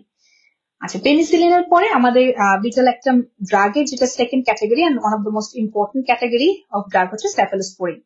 সেফালোস্পোরিন থেকে আপনাদের আমরা যেইটা আসলে না পড়লেই না, সেটা হচ্ছে আপনাদের টেবিল 10.4। আমরা সিলেক্টেড সেফালোস্পোরিনের অ্যাক্টিভিটি এবং হচ্ছে গিয়ে এর মধ্যে যে এক্সাম্পল গুলো প্রায় বেশ কয়েক বছর ধরেই কিছু প্রশ্ন আসে, সেটা হচ্ছে জেনারেশন অফ সেফালোস্পোরিন রিলেটেড। একটু খেয়াল করে দেখবেন আমরা যখন সেফালোস্পোরিনের জেনারেশন ওয়াইজ ড্রাগ গুলো পড়বো, ওদের নেম গুলোর মধ্যে একটু কিছুটা সিমিলারিটি খেয়াল করবেন। সাধারণত ফার্স্ট জেনারেশন যে সেফালোস্পোরিন গুলো, এগুলো সেফাজোলিন বা সেফালেক্সিন, অর্থাৎ beginning with the letter cepha. On the other hand fourth generation যেটা দেখেন এক্সাম্পল ক্লাসিক একটা আছে সেফিপিন। ফিফথ জেনারেশনের ক্ষেত্রে এক্সাম্পল দুটো খুব ভালো করে মনে রাখবেন, একটা হচ্ছে সেফটেরোলিন আর একটা হচ্ছে সেফটোলাজল। তাহলে বাকি থাকে আপনার সেকেন্ড এবং থার্ড জেনারেশন। আপনাদের প্রায় ক্লাসিক্যাল এক্সাম্পল হিসেবে সেকেন্ড এবং থার্ড জেনারেশনের নামগুলো দিয়ে দেয়, which of the following is an example of a second or third generation। এখানে আপনাদের যে কয়েকটা এক্সাম্পল দেওয়া আছে তার বাইরেও আরো কিছু আছে, সেটা আমরা পরে লিস্ট করে দিব, কিন্তু আপাতত এই সেকেন্ড জেনারেশনের নামগুলো এবং থার্ড জেনারেশন নামগুলো আপনাদেরকে একই সাথে মনে রাখতে হবে। আমরা সাধারণত সেফালোস্পোরিন গ্রুপের যে ড্রাগগুলো ব্যবহার করি, বিকজ অফ এর spectrum is far higher compared to the other narrow spectrum drugs like penicillin। অর্থাৎ আমি সেফালোস্পোরিনের যে স্পেকট্রাম অফ অ্যাক্টিভিটিটাকে গ্র্যাজুয়ালি উইথ ইনক্রিজিং জেনারেশন এটা হচ্ছে ইনক্রিজ করে, এবং এই একটা কারণে আসলে আমাদের সেফালোস্পোরিনটা আমরা ব্যবহার করি। থার্ড যে বিটা ল্যাকটাম ড্রাগটা আপনাদেরকে দেখানো হয়েছে সেটা হচ্ছে কার্বাপেনেম। এটাও এক ধরনের ইম্পর্টেন্ট বিটা ল্যাকটাম ড্রাগ। এর মধ্যে আমরা দেখতে পাই হচ্ছে কি ইমিপেনেম, ম্যারোপেনেম জাতীয় ড্রাগ। আর ফোর্থ যে ক্যাটাগরিটা সেটা হচ্ছে মনোব্যাকটাম। মনোব্যাকটাম এমন একটা বিটা ল্যাকটাম ড্রাগ যার বিটা ল্যাকটাম রিং এর সাথে একটা এক্সট্রা স্ট্রাকচার থাকে, যেটা হচ্ছে একটা সালফার কন্টেনিং স্ট্রাকচার। মূলত এই একটা রিজনে monobactam shows excellent activity against organisms like Pseudomonas, which are not usually inhibited by the other beta-lactam drugs। তাহলে মনোব্যাকটামের ক্ষেত্রে আপনারা এই কথাটা একটু মনে রাখবেন যে ওর যে বিটা-ল্যাকটাম রিংটা আছে এটার ক্ষেত্রে একটা সালফার কন্টেনিং স্ট্রাকচারটা ওর অ্যাডিশনাল অ্যাডভান্টেজ। তাহলে আমাদের মূলত বিটা-ল্যাকটাম ড্রাগের যে ক্যাটাগরির মধ্যে যেগুলো আছে আমাদের এটার মধ্যে কমন পড়ে যায়। এরপরে নন বিটা-ল্যাকটাম ড্রাগে আমরা বইয়ে যে দুটা পাবো সেটা হচ্ছে ভ্যানকোমাইসিন আর হচ্ছে গিয়ে গ্লাইকোপেপটাইড যে ড্রাগগুলো আছে সেটা হচ্ছে পলিপেপটাইড যে ড্রাগগুলো আছে সাইক্লোসিলিন এন্ড ড্যাসিপ্রেসিন। ভ্যানকোমাইসিনে ওর যে মেকানিজম অফ অ্যাকশনটা এটা হচ্ছে গিয়ে আমাদের কিছুটা সিমিলার টু দা হচ্ছে ব্লকিং অফ পেপটাইডোগ্লাইকেন সিনথেসিস, কিন্তু এটা আদার দেন হচ্ছে গিয়ে ট্রান্সপেপটাইডেজ এনজাইমের সাথে কাজ করার জায়গায় ও কাজ করে হচ্ছে গিয়ে মূলত ডিএলআর যে পোর্শনটা আছে আমাদের পেন্টাপেপটাইডের এটার সাথে মেকানিজম সাথে বাইন্ড করে। আপনাদের সরাসরি কিন্তু এই স্ট্রাকচারটার নামও তুলে দেয় কখনো কখনো, যে ভ্যানকোমাইসিন বাইন্ডস উইথ হচ্ছে গিয়ে ডিঅ্যালানিল পোর্শন অফ দ্য পেন্টাপেপটাইড। আমরা ভ্যানকোমাইসিনের থেকে আরেকটা ইম্পর্টেন্ট প্রশ্ন পাই বা সাধারণত সিনারিওতে প্রায় আসে, এটা একটু এখানে অ্যাড করা আছে, যেটা আমরা সাধারণত রেডম্যান সিনড্রোম বলি। সাধারণত ভ্যানকোমাইসিন ব্যবহার কজেস নন আইজিই মিডিয়েটেড একটা রেসপন্স। আমরা হাইপার সেন্সিটিভিটি যেটা টাইপ 1 সেখানে আমরা সাধারণত দেখি যে আইজিই মিডিয়েটেড একটা মাস্ট সেল অ্যাক্টিভেশন হয়, হিস্টামিন রিলিজ হয় এবং আলটিমেটলি ভ্যাসোডাইলেশন হয়। কিন্তু কিছু কিছু ক্ষেত্রে ভ্যানকোমাইসিনের ইউজের ফলেও এই ধরনের একই সিমটম পাওয়া যায় পেশেন্টে, which is actually not induced by IgE rather by the vancomycin itself। এটাকে আমরা বলে থাকি হচ্ছে গিয়ে রেডম্যান সিনড্রোম। এই রেডম্যান সিনড্রোমটা ভ্যানকোমাইসিনের একটা ওয়েল নোন অ্যাডভার্স এফেক্ট। এটা ছাড়াও দুটা ইম্পর্টেন্ট পয়েন্ট আপনাদের এখান থেকে লাগবে, সেটা হচ্ছে গিয়ে ভ্যানকোমাইসিন রেজিস্ট্যান্ট স্ট্যাফ অরিয়াস বা যেটাকে আমরা ভিআরএস এ বলে থাকি, আরেকটা হচ্ছে ভ্যানকোমাইসিন রেজিস্ট্যান্ট এন্টেরোকক্কাই যেটা হচ্ছে গিয়ে ভিআরই বলে থাকি। এই দুটো টার্ম হচ্ছে কি আপনাদের এটার সাথে একই সাথে পড়ে ফেলতে হবে। আর লাস্ট যে গ্রুপ অফ দ্য ড্রাগ সেটা হচ্ছে সাইক্লোসিলিন ড্যাসিপ্রেসিন। এটা হচ্ছে গিয়ে mainly cell wall synthesis inhibitor, but they act not by inhibiting the peptidoglycan synthesis but by as a structural analog of GLN। আপনারা এই প্রথম লাইনটাতে খেয়াল করবেন, ওর মেকানিজম অফ অ্যাকশনটা মূলত এই দুটো লাইনে হাইলাইট করা আছে, আপনারা এতটুকু অ্যাটলিস্ট দেখে রাখবেন। আমরা চলে যাচ্ছি সেকেন্ড ক্যাটাগরি। এখানেও হচ্ছে কি আমরা দুইটা ভাগে পেয়েছি, একটা হচ্ছে 30S সাবইউনিট ইনহিবিটর আর 50S সাবইউনিট ইনহিবিটর। এখান থেকে আপনাদের দরকার আসলে এই টেবিল 10.5 যে বক্সটা আছে, যেখানে আমরা মূলত এই কলামটাতে হাইলাইট করব, অর্থাৎ এই যে আমরা এন্টি ব্যাকটেরিয়াল ড্রাগ করছি যারা প্রোটিন সিনথেসিস ইনহিবিটর, তাদের মধ্যে কারা ব্যাকটেরিয়াসিডাল এবং কারা ব্যাকটেরিয়াস্ট্যাটিক। খুব ভালো করে খেয়াল করে দেখবেন, এরা ইউজুয়ালি মেজরিটি কিন্তু ব্যাকটেরিয়াস্ট্যাটিক হয়। একটা একদম সোললি ব্যাকটেরিয়াসিডাল, সেটা হচ্ছে কি অ্যামিনোগ্লাইকোসাইড যে গ্রুপটা, এরা হচ্ছে সোললি ব্যাকটেরিয়াসিডাল ভূমিকা পালন করে। আর বাকি যারা আছে এরা হচ্ছে পার্টলি ব্যাকটেরিয়াস্ট্যাটিক, পার্টলি কম্বাইন্ড অ্যাকশন করে। সুতরাং এখানে আমাদের জানতে হবে যে কারা ব্যাকটেরিয়াসিডাল এবং কারা ব্যাকটেরিয়াস্ট্যাটিক। এটা একটু এই কলামটা এবং এই কলামটা আপনারা হাইলাইট করে রাখবেন। আমরা আমাদের প্রোটিন সিনথেসিস ইনহিবিটর ড্রাগগুলোর থেকে আরেকটা ইম্পর্টেন্ট জিনিস এই বক্সে পাবো, সেটা হচ্ছে টেবিল 10.6 এ, সেটা হচ্ছে ইম্পর্টেন্ট কিছু সাইড এফেক্ট। সাধারণত এগুলো আমাদের সিনারিও বেসড কোয়েশ্চেনের জন্য খুব ইম্পর্টেন্ট। সব হয়তো পড়া না লাগলেও কিছু আমি হাইলাইট করে বলে দিই এখনই, যেটা আপনারা একটু মনে রাখবেন। প্রথম যেটা সবচেয়ে ইম্পর্টেন্ট সেটা হচ্ছে অ্যামিনো গ্লাইকোসাইড জাতীয় যে ড্রাগগুলো আমরা ব্যবহার করি, স্ট্রেপ্টোমাইসিন, অ্যামিকেসিন, জেন্টামাইসিন বা টোব্রোমাইসিন, ওদের একটা খুব কমন সাইড এফেক্ট হচ্ছে অটোটক্সিসিটি এবং নেফ্রোটক্সিসিটি। আমরা এইটা সাধারণত আমরা রেনাল ফাংশন টেস্ট ছাড়া এই ধরনের ড্রাগ আমরা অ্যাডভাইস করি না, বিকজ ইটস হাইলি নেফ্রোটক্সিক। এটা আমাদের একটা খুব ডিসঅ্যাডভান্টেজ। সেকেন্ড হচ্ছে আমরা আরেকটা ইম্পর্টেন্ট ড্রাগ যেটা হচ্ছে অ্যাভয়েড করে যাই বিকজ অফ ইটস হচ্ছে গিয়ে ডিসঅ্যাডভান্টেজ, সেটা হচ্ছে গিয়ে টেট্রাসাইক্লিন। এটা হচ্ছে সাধারণত প্রেগনেন্সিতে বা ইয়াং চিলড্রেনে আমরা দেই না। এটা আমরা পরে যখন কিছু ড্রাগ দেখাবো প্রেগনেন্সিতে, সেখানে আমরা দেখবো যে কেন আসলে আমরা এটা অ্যাভয়েড করি। থার্ড একটা ড্রাগ যেটা হচ্ছে গিয়ে আমরা খুব মেজর একটা সাইড এফেক্ট পাই সিডিয়াম মেমব্রেনাস কোলাইটিস, সেটা হচ্ছে ক্লিন্ডামাইসিন। আমরা যখন ক্লস্ট্রিডিয়াম পড়েছিলাম তখন দেখলাম যে ক্লস্ট্রিডিয়াম পারফিনজিসের একটা হচ্ছে গিয়ে কমন সাইড এফেক্ট, ক্লস্ট্রিডিয়াম ডিফিসিয়েলের একটা কমন সাইড এফেক্ট হচ্ছে সিডিয়াম মেমব্রেনাস কোলাইটিস, যেটা হচ্ছে গিয়ে because of use of clindamycin develop করে। তাহলে এই যে কিছু সাইড এফেক্ট, এটা সাধারণত আমরা সিস্টেমিক ব্যাকটেরিওলজিতেও আসলে পাবো, এই জন্য এখান থেকে আপনারা একটু জিনিসটা হাইলাইট করে রাখবেন, তাহলে আপনাদের জন্য এটা পড়া একবারই হয়ে যাবে। আমাদের প্রোটিন সিনথেসিস ইনহিবিটর থেকে আরেকটা গ্রুপ হচ্ছে টেট্রাসাইক্লিন গ্রুপ, এটা হচ্ছে একটা ফ্যাটিস ইনহিবিটর। আর লাস্টে এটা হচ্ছে রিসেন্টলি আমরা বেশ কয়েকটা প্রশ্ন এসসিপিএসসি পেয়েছি টিগেসাইক্লিন রিলেটেড যে প্রশ্ন। এখানে হচ্ছে গিয়ে মনে রাখবেন tigecycline is a glycocycline class of antibiotic. ওর স্ট্রাকচারটা টেট্রাসাইক্লিনের খুব কাছাকাছি, ওর মেকানিজম অ্যাকশনও টেট্রাসাইক্লিনের খুব কাছাকাছি, কিন্তু ওর স্পেকট্রাম অফ ট্রিটমেন্টটা বেটার দেন টেট্রাসাইক্লিন। আমাদের 30S এর পরে 50S যে সাব ইউনিটটা আছে, ওর যে মেকানিজম অফ অ্যাকশন গুলো এখানে ইনক্লুড করা হয়েছে। আমরা সবগুলো পড়বো না, আমরা খেয়াল রাখবো যে মেইন হাইলাইটেড পয়েন্ট গুলো, অর্থাৎ ক্লোরামফেনিকল ও কিভাবে কাজ করে, ওর মেকানিজম অফ অ্যাকশনটা কি, একটা স্পেসিফিক এনজাইমের নাম দেওয়া আছে বইয়ে, সেটা একটু দেখে রাখবেন। আর ঠিক একইভাবে ম্যাক্রোলাইট কিভাবে কাজ করে, ক্লিন্ডামাইসিনটা কিভাবে কাজ করে, লিনেজলিডটা কিভাবে কাজ করে, এগুলোকে এখানে আলাদা করে লিস্ট করা আছে। আমরা আপনাদের জন্য ইম্পর্টেন্ট যেটা, সেটা হচ্ছে বক্স গুলো। আমরা সরাসরি নিউক্লিক অ্যাসিড সিনথেসিসের একটা বক্সে চলে আসি। এটা হচ্ছে টেবিল 10.7। টেবিল 10.7 এ মূলত আমাদের nucleic acid synthesis inhibitor drug গুলোকে এনলিস্ট করা হয়েছে। আপনাদের লাগবে হচ্ছে কি ওদের মেকানিজম অফ অ্যাকশন গুলো, এটা আমি অলরেডি ডিসকাস করে ফেলেছি। সো এটা হচ্ছে আপনারা এই বক্স থেকে মিলিয়ে এবং ছবি মিলিয়ে একসাথে করে নেবেন। আমাদের মোটামুটি ড্রাগ রিলেটেড পড়াশোনা এতটুকু। আরেকটা ক্যাটাগরি আপনাদেরকে বলা ছিল, যেটা হচ্ছে আদার মেকানিজমস, অর্থাৎ যেটা হচ্ছে আমাদের সেল ওয়াল সিনথেসিস বা প্রোটিন সিনথেসিস কোনো ক্যাটাগরির মধ্যেই পড়ে না, সেই মেকানিজম অফ অ্যাকশন গুলো। এগুলো মূলত এন্টি টিউবারকুলার যে ড্রাগ আছে তাদের মেকানিজম অফ অ্যাকশন গুলোই আসলে কিছুটা অ্যাটিপিক্যাল বলা হয়। ওরা সাধারণত নর্মাল যে ড্রাগ গুলোর মতো কাজ করে না। যেমন একটা ক্লাসিক এক্সাম্পল হচ্ছে আইসোনায়াজাইড।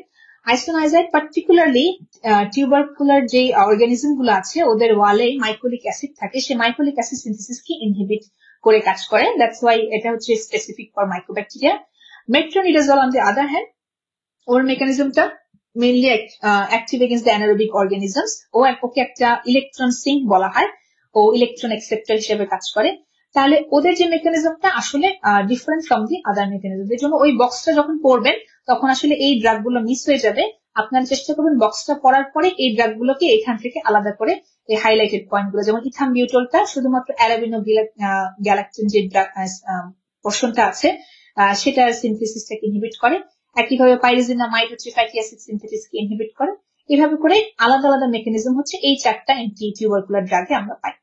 আমাদের অ্যান্টি মাইক্রোবিয়াল ড্রাগ এর খুব ইম্পর্টেন্ট এবং কনসার্নিং একটা বিষয় যেটা, সেটা হচ্ছে আমাদের অ্যান্টি মাইক্রোবিয়াল রেজিস্ট্যান্স। আপনাদের ড্রাগের বক্স থেকে যেমন প্রশ্ন আসে, মাঝে মাঝে প্রশ্নটা চলে আসে আপনাদের এখন mechanism of development of anti microbial resistance থেকে। আমরা কারেন্টলি এটা নিয়ে খুব কনসার্ন এবং আমাদের হচ্ছে কি ওয়ার্ল্ড ওয়াইড অনেক কাজ এবং অনেক ডিসকাশন চলছে অ্যান্টিমাইক্রোবিয়াল রেজিস্ট্যান্স ডেভেলপমেন্টের উপরে। আমাদের একটা অর্গানিজম অ্যান্টিবায়োটিকের প্রতি রেজিস্ট্যান্স হয় সাধারণত দুইটা ভাবে। The first is natural resistance, যেটা হচ্ছে অর্থাৎ অর্গানিজমটার মধ্যে ওর স্ট্রাকচারাল কিছু ডিফারেন্সেস এর কারণে ও ন্যাচারালি ওই অ্যান্টিবায়োটিকটা দ্বারা কখনোই হচ্ছে গিয়ে এফেক্টেড হয় না। এটাকে বলা হয় ন্যাচারাল অ্যান্টিবায়োটিক রেজিস্ট্যান্স। এটার অনেক এক্সাম্পল আপনারা পাবেন। সাধারণত এটা বলা হয় ল্যাক অফ মেটাবলিক প্রসেস বা টার্গেট সাইটের কারণে এইটা ডেভেলপ করে। কিন্তু আপনাদের প্রশ্ন এটার থেকে বেশি মূলত ইম্পর্টেন্ট হচ্ছে এটার থেকে আসে, অর্থাৎ অ্যাকিউয়ার্ড যে রেজিস্ট্যান্স ডেভেলপমেন্ট মেকানিজমটা সেটা আসলে ব্যাকটেরিয়া কিভাবে পায়। বলা হয় একটা ব্যাকটেরিয়ার মধ্যে রেজিস্ট্যান্স ডেভেলপ করে সাধারণত দুই ভাবে, একটা হচ্ছে জেনেটিক আর একটা হচ্ছে নন জেনেটিক বা বায়োকেমিক্যাল মেকানিজম। জেনেটিক মেকানিজম অর্থাৎ সরাসরি একটা ব্যাকটেরিয়ার মধ্যে মিউটেশন হতে পারে, ওর প্লাজমিডে একটা রেজিস্ট্যান্স জিন থাকতে পারে, ওর হচ্ছে গিয়ে একটা রেজিস্ট্যান্স জিন এক ব্যাকটেরিয়া থেকে আরেক ব্যাকটেরিয়ায় ট্রান্সফার হতে পারে। যে কোনো ভাবে যখন এই জেনেটিক্যালি অ্যাকুয়ার্ড রেজিস্ট্যান্স ব্যাকটেরিয়ার মধ্যে আসে সেটাকে আমরা বলে থাকি জেনেটিক মেথড। আর এটা ছাড়াও ব্যাকটেরিয়া কিছু মেকানিজমে নিজে থেকে একটা ড্রাগের প্রতি নিজেকে রেজিস্ট্যান্স করতে পারে, সেটাই হচ্ছে নন জেনেটিক বা বায়োকেমিক্যাল মেকানিজম। আপনাদের প্রশ্ন মূলত আসে এই সেকশনটা থেকে, অর্থাৎ what are the mechanisms by which a bacteria develops resistance. আমরা এইটা সহজভাবে বোঝার জন্য একটা ছবি আপনাদেরকে একটু দেখাই। এই মেকানিজম চারটা আপনাদের স্টেমে সরাসরি দিয়ে দেয়, তার সাথে আপনাদের কিছু এক্সাম্পলও দিয়ে দেয়। ভালো করে খেয়াল করবেন, একটা ব্যাকটেরিয়ার মধ্যে একটা ড্রাগ এন্টার করার পরে ওর যে স্টেপ অফ অ্যাকশন গুলো আছে প্রত্যেকটা স্টেপে একটা ব্যাকটেরিয়া কিন্তু একটা ব্যারিয়ার ক্রিয়েট করতে পারে। কিভাবে? অর্থাৎ আমি যখন একটা ড্রাগ দিব, সেই ড্রাগটা ব্যাকটেরিয়াল সেলে এন্টার করার জন্য ওর প্রথম পোর্টাল অফ এন্ট্রি হচ্ছে সেল ওয়াল। ব্যাকটেরিয়া চাইবে এই ড্রাগটার এগেনস্টে নিজেকে রেজিস্ট্যান্ট করার জন্য এই সেল ওয়ালটাকে একটু পরিবর্তন করতে, অর্থাৎ মডিফিকেশন অফ সেল ওয়াল। এই সেল ওয়ালটা মডিফাইড হয়ে গেলে অটোমেটিক্যালি ব্যাকটেরিয়াল যেই অ্যান্টিবায়োটিকটা আছে এটা হচ্ছে সেলের ভিতরে প্রবেশ করতে পারে না, অর্থাৎ একটা ইমপারমিবিলিটি তৈরি হয়। তখন আমরা অটোমেটিক্যালি দেখতে পারি যে ব্যাকটেরিয়াটা এই অ্যান্টিবায়োটিকের এগেনস্টে রেজিস্ট্যান্ট।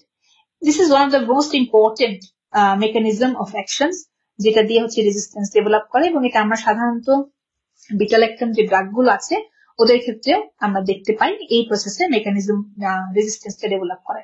সেকেন্ড যে একটা ইম্পর্টেন্ট পয়েন্ট আছে সেটা হচ্ছে মডিফিকেশন, অর্থাৎ একটা ব্যাকটেরিয়াল সেলের ভিতরে একটা ড্রাগ ঢোকার পরে ও সাধারণত পার্টিকুলার কিছু সাইট থাকে যেখানে ও কাজ করে। যেমন আমরা যখন প্রোটিন সিনথেসিস ইনহিবিটর করেছি আমরা দেখলাম যে ও 50S সাব ইউনিট বা 30S সাব ইউনিট এরকম খুঁজে খুঁজে পার্টিকুলারলি ওই অংশগুলোতে ও কাজ করে। তো এখানে ব্যাকটেরিয়ার উদ্দেশ্য থাকে যে ড্রাগের যে টার্গেটটা সেই টার্গেটে ও কোনো একটা মডিফিকেশন করবে, অর্থাৎ আমি ওই রিসিপ্টরে এমন কোনো একটা চেঞ্জ আনবো যাতে আমার ড্রাগটা সেখানে ফিট না করতে পারে, এবং once the drug can't fit into it তখন অটোমেটিক্যালি আমার ড্রাগ টার্গেটটা মডিফিকেশন হবে এবং ওই ড্রাগটা আর আমার ব্যাকটেরিয়াকে কোনো হ্যাম্পার করতে পারবে না। So this is the second mechanism, যে মেকানিজমে মূলত ব্যাকটেরিয়াটা কাজ করে এবং সেটা হচ্ছে গিয়ে ড্রাগের এগেইনস্টে রেজিস্ট্যান্স ডেভেলপ করে।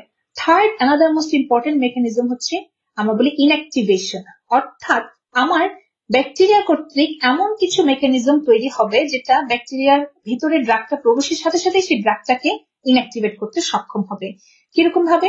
অর্থাৎ আমার ব্যাকটেরিয়া সেলের ভিতরে কোনো একটা এনজাইম থাকতে পারে, কোনো একটা প্রোটিন থাকতে পারে যেটা এই ড্রাগটাকে ইনঅ্যাক্টিভেট করে দেয়, সেই পদ্ধতিতে এই ড্রাগটা আর শরীরে কাজ করতে পারে না। সবচেয়ে ক্লাসিক এক্সাম্পল হচ্ছে এটার কি, সেটা হচ্ছে বিটা ল্যাকটামেজ এনজাইম। আমরা আগেও বলে আসছি গ্রাম পজিটিভ ব্যাকটেরিয়া গুলো এই এনজাইমটাকে হারবার করে, ওদের যে পেরিপ্লাজমিক স্পেস থাকে সেখানে। এই এনজাইমটা খুব বাজে একটা এনজাইম, ওর কাজই হচ্ছে যত বিটা ল্যাকটাম ড্রাগ আমার ব্যাকটেরিয়াল সেলের ভিতরে ঢুকবে ওই বিটা ল্যাকটাম ড্রাগ গুলোকে ও ইনঅ্যাক্টিভেট করে by destroying the beta lactam ring. তাহলে আমার ইনঅ্যাক্টিভেশনের একটা খুব ইম্পর্টেন্ট রোল প্লে করে হচ্ছে গিয়ে রেজিস্ট্যান্সে। আর এই তিনটা মেকানিজমের পরে লাস্ট যে ইম্পর্টেন্ট মেকানিজম সেটা হচ্ছে মূলত ইফ্লাক্স, অর্থাৎ pumping out of the drugs. আমাদের ব্যাকটেরিয়াল যে অর্গানিজম গুলো আছে সেই অর্গানিজম গুলো আরেকটা খুব ইম্পর্টেন্ট রোল প্লে করে, অর্থাৎ ওদের গায়ে কিছু ফ্লাক্স পাম্প থাকে যেটা সাহায্যে ওদের পসিবল হয় অর্গানিজমের ভিতর থেকে ড্রাগটাকে পাম্প আউট করে বের করে দেওয়া। এবং এটা হচ্ছে গিয়ে খুব একটা ইম্পর্টেন্ট মেকানিজম, স্পেশালি হচ্ছে গিয়ে আমরা অনেক ড্রাগের ক্ষেত্রে দেখতে পাই টেট্রাসাইক্লিন অ্যামিনোগ্লাইকোসাইড জাতীয় যে ড্রাগ গুলো আছে ওরা কিন্তু এইভাবে রেজিস্ট্যান্ট হয়ে যায় ব্যাকটেরিয়ার এগেইনস্টে, এন্টেরোব্যাকটেরিয়াল এগেইনস্টে। আচ্ছা, এখন আমরা এই চারটা মেকানিজমটা আপনাদের সরাসরি হচ্ছে গিয়ে পরীক্ষায় এভাবে তুলে দেয় স্টেম সহ, যে what are the processes by which antimicrobial resistance is developed in a drug limiting the uptake of a drug, modification of drug target, inactivation of drug এবং অ্যাক্টিভেশন। আমি আশা করি আপনাদের 4টা মেকানিজমই মোটামুটি এই ডায়াগ্রামটা থেকে ক্লিয়ার। এবং আপনাদের প্রশ্ন যদি করা হয় এখান থেকে যে which of the following is the mechanism by which beta-lactam drug develops resistance, আপনারা খুব ইজিলি বলতে পারবেন যে uptake of drug limitation, modification of drug target, inactivation of drug, এই সবগুলো মেকানিজম হচ্ছে beta-lactam drug এর রেজিস্ট্যান্স ডেভেলপ করার অন্যতম কারণ। আমরা রেজিস্ট্যান্স পড়ার সময় মূলত চেষ্টা করব এই কয়েকটা প্রসেসে রেজিস্ট্যান্স ডেভেলপ করে পড়ার, এবং সাধারণত এই যে স্টেপ গুলো আপনাদের সরাসরি স্টেমে তুলে দেয়। আমরা আমাদের টপিকের প্রায় লাস্টের দিকে আছি।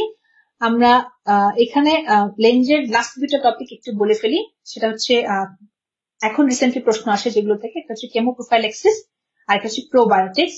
আমরা কেমোপ্রোফাইলেক্সিস সম্পর্কে যদি একটু বলি, মূলত বলা হয় যে আমার prior to development of disease, অর্থাৎ আমাদের একটা ডিজিজ হওয়ার আগে সেই ডিজিজটাকে প্রিভেন্ট করার জন্য আমরা যেই প্রসেস বা ট্রিটমেন্টটা ব্যবহার করি সেটাকে আমরা বলে থাকি হচ্ছে গিয়ে কেমোপ্রোফাইলেক্সিস। এবং এই কেমোপ্রোফাইলেক্সিস এর কিছু ইন্ডিকেশন আমাদের লেঞ্জে দেওয়া আছে। 3টা সার্কামস্টেন্সে ওটা সাধারণত ব্যবহার হয়, আপনারা একটু এটা মার্ক করে রাখবেন। প্রথমটা ওরা দিয়েছে prior to any surgery, second হচ্ছে in any immunocompromise patient, আর থার্ড হচ্ছে অবশ্যই এমন কোন একটা পেশেন্টের ক্ষেত্রে যে হচ্ছে গিয়ে সার্টেন প্যাথোজেনে এক্সপোজড হয়েছে বাট তার ইমিউনিটি নর্মাল। আমরা এখানে যে বক্সটা আছে সেখানে প্রত্যেকটা ড্রাগ উইথ দেয়ার ইন্ডিকেশন দেওয়া আছে। আমরা সবচেয়ে বেশি যেটা পাই সেটা হচ্ছে গিয়ে মূলত ইম্পর্টেন্ট যেটা, সেটা হচ্ছে গিয়ে রিউম্যাটিক ফিভারে আমরা দেখতে পাই হচ্ছে গিয়ে পেনিসিলিনের ব্যবহারটা, এবং এটা ছাড়াও হচ্ছে গিয়ে আমরা দেখতে পাই যে আমরা সাধারণত সিপ্রোফ্লক্সাসিনটা ইউজ করি হাই রিস্ক পেশেন্টদের ক্ষেত্রে, পার্টিকুলার নিউট্রোপেনিক পেশেন্টদের ক্ষেত্রে। আমরা হচ্ছে গিয়ে এইডস পেশেন্ট বা হাই রিস্ক যে পেশেন্ট গুলো আছে তাদের ক্ষেত্রে কিছু প্রোফাইলেক্টিক ড্রাগ ইউজ করি। এই বক্সটার ক্ষেত্রে ড্রাগ গুলোর নামটা আপনারা একবার একটু দেখে যাবেন, যাতে করে আপনাদেরকে কেমোপ্রোফাইলেক্টিক ড্রাগ হিসেবে দিলে আপনারা আর কনফিউজ না হন। আর লাস্ট যে টপিকটা আসলে আমাদের এখন না বেশ আগে থেকে প্রশ্ন আসে প্রোবায়োটিক থেকে। প্রোবায়োটিক থেকে আপনাদের জন্য ইম্পর্টেন্ট এই কারণে জানা, বিকজ আমরা বাচ্চাদের ক্ষেত্রে বা এখন রিসেন্টলি প্রোবায়োটিক খুব বেশি ইউজ করি।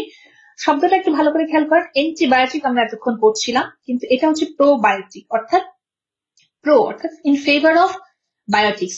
আমরা এমন কিছু অর্গানিজম ব্যবহার করে চেষ্টা করব হার্মফুল বা প্যাথোজেনিক অর্গানিজমটার গ্রোথটাকে বন্ধ করার। অর্থাৎ অ্যান্টিবায়োটিকে আমরা অর্গানিজমের গ্রোথকে বন্ধ করার জন্য ড্রাগ ইউজ করছিলাম, কিন্তু এখন আর আমরা ড্রাগ ইউজ না করে যেটা করি সেটা হচ্ছে গিয়ে আমরা অর্গানিজম ইউজ করি, যেটা হচ্ছে গিয়ে এক ধরনের লাইভ নন প্যাথোজেনিক ব্যাকটেরিয়া, যাদের কাজই হচ্ছে গিয়ে মূলত শরীরের ভিতরে প্রবেশ করে যে প্যাথোজেনিক যে ব্যাকটেরিয়া গুলো আছে বা অর্গানিজম গুলো আছে ওদের যে ইউজটা আছে, ওদের যে গ্রোথটা আছে সেই গ্রোথটাকে বন্ধ করে দেওয়া। এটা হচ্ছে গিয়ে মূলত আমাদের প্রোবায়োটিকের মেইন রোলটা। আর সবচেয়ে সুন্দর এক্সাম্পল আমাদের বই এখানে উল্লেখ করাই আছে, সেটা হচ্ছে ল্যাক্টোব্যাসিলাস, যেটা হচ্ছে গিয়ে আমরা এখন নজোকোমিয়াল ডায়রিয়া ইন ইয়াং চিলড্রেনে ব্যবহার করে থাকি। আমরা আরেকটা ইউজ এখানে বলে দিচ্ছে, যেটা হচ্ছে স্যাকারোমাইসিস ইস্ট, এটা হচ্ছে ক্লস্ট্রিডিয়াম ডিফিসিল ইনডিউসড ডায়রিয়ার রিস্কটাকে কমায়। আপনারা এই দুটো এক্সাম্পল একটু হাইলাইট করে রাখবেন। প্রোবায়োটিকের ইউজ বা প্রোবায়োটিকের এক্সাম্পল বা প্রোবায়োটিকের ফিচার আসলেও সাধারণত এই লাইনগুলো তুলে দিতে পারে, সেগুলো হচ্ছে গিয়ে আমরা যাতে মিস না করি। শেষ করতে চাই একটা ইম্পর্টেন্ট প্রশ্ন দিয়ে, যেটা হচ্ছে গিয়ে আপনাদের জন্য একটু এনলিস্ট করে নিয়ে আসা হয়েছে, শুধুমাত্র পরবর্তীতে এই কোশ্চেন গুলা পেতে পারেন। সেটা হচ্ছে সেফটি ইন প্রেগনেন্সি। যেই ধরনের অ্যান্টিবায়োটিক আমরা জানি আমাদের প্রায় হচ্ছে গিয়ে এই কনফিউশনটা রাইজ করে about the antibiotics that are safe or unsafe in pregnancy. বলা হয় যে majority of the drug are in the category that are generally safe, but আমরা কিছু ড্রাগ অ্যাভয়েড করি, সেটা হচ্ছে গিয়ে বিকজ অফ সার্টেন রিস্ক। যেমন তার মধ্যে একটা ইম্পর্টেন্ট ড্রাগ হচ্ছে carbapenem group of drugs, meropenem, imipenem. বলা হয় এই ক্ষেত্রে সাধারণত আমাদের transmission in the breast milk, এটা একটা ইম্পর্টেন্ট কন্ডিশন। সেকেন্ড একটা ইম্পর্টেন্ট ড্রাগ এখানে লিস্ট করা আছে, সেটা হচ্ছে টেট্রাসাইক্লিন। আনসেফ হওয়ার প্রধান কারণটাই হচ্ছে এই ডিপোজিটস ইন দ্য বোন। ওই যেখানে বলা হয়েছিল যে টেট্রাসাইক্লিনের সাইড এফেক্ট গুলো আমি পরে ডিসকাস করবো। It is a very important drug because এটা হচ্ছে কি আমাদের বাচ্চাদের ফার্স্ট ট্রাইমেস্টারের স্কেলেটাল ডেভেলপমেন্টকে হাইলি এফেক্ট করে, এন্ড বিকজ অফ ইট এই যে স্কেলেটাল ডেভেলপমেন্ট হ্যাম্পার হওয়া, deposition in bone and teeth হওয়া, আমরা টেট্রাসাইক্লিন জাতীয় ড্রাগ গুলো ইউজুয়ালি অ্যাভয়েড করে যাই right from the beginning of the first trimester. আরেকটা ইম্পর্টেন্ট গ্রুপ হচ্ছে গিয়ে অ্যামিনোগ্লাইকোসাইডস। আমরা অ্যামিনোগ্লাইকোসাইডস কে অ্যাভয়েড করি because of it's risk of auditory and vestibular nerve damage. সাধারণত আমাদের যে হিয়ারিং অ্যান্ড হচ্ছে গিয়ে স্মেল নার্ভটা আছে, থার্ড ট্রাইমেস্টার বা সেকেন্ড ট্রাইমেস্টারে এটা ডেভেলপমেন্টাল ড্যামেজ করে। এটার জন্য রেসপন্সিবল হচ্ছে গিয়ে আমাদের অ্যামিনোগ্লাইকোসাইড গ্রুপ। আরেকটা ইম্পর্টেন্ট ড্রাগ এখানে বলে ফেলি, সেটা হচ্ছে গিয়ে ভ্যানকোমাইসিন। যে গ্রুপ অফ ড্রাগটা আছে এরাও হচ্ছে গিয়ে কিছুটা unsafe because of its passage in the breast milk. আর কোট্রিম যে ড্রাগটা আছে, কোট্রাইমোক্সিজোল ড্রাগ, এটা হচ্ছে গিয়ে আনসেফ। এই ড্রাগটা হচ্ছে গিয়ে আমরা অ্যাভয়েড করি ফার্স্ট ট্রাইমেস্টারে because of its teratogenic risk. সাধারণত আমরা ব্যবহার করার যে অ্যান্টিবায়োটিক গুলো আছে এর মধ্যে আনসেফ গুলো যদি একটু আলাদা কারণ সহ দেখে রাখি, আমাদের যদি কোনো সিনারিও আসে বা কোনো কোয়েশ্চেন রিলেটেড আসে, আমাদের এটা মিস হওয়ার সুযোগ নেই। মোটামুটি আমাদের অ্যান্টি মাইক্রোবিয়াল বা অ্যান্টিবায়োটিক থেকে হাইলাইটেড যে টপিক গুলো, যেগুলো আসলে ডিসকাশন পসিবল এবং যেগুলো থেকে ঘুরে ফিরে প্রত্যেক বছর আপনাদের জন্য প্রশ্নগুলো আসছে, সেগুলোকে এখানে দেখানোর চেষ্টা করা হলো। এবং হচ্ছে গিয়ে আমাদের লেন্সের যে ইম্পর্টেন্ট টপিক গুলো আছে, যেগুলো আসলে আমরা হয়তো নিজে পড়তে বসলে আসলে একটু সময় লাগে খুঁজতে বা একটু হচ্ছে কি দেখতে, খুঁজে পেতে আমাদের এনলিস্ট করতে কষ্ট হয়, সেটাও হচ্ছে গিয়ে আমরা এখানে একটু হাইলাইট করার চেষ্টা করছি। আপনাদের নেক্সট সেশনে আমরা চেষ্টা করব বাকি আরো কিছু টপিক নিয়ে ডিসকাস করার। আজকের সেশনটা আমি এখানেই শেষ করে দিচ্ছি। Thank you.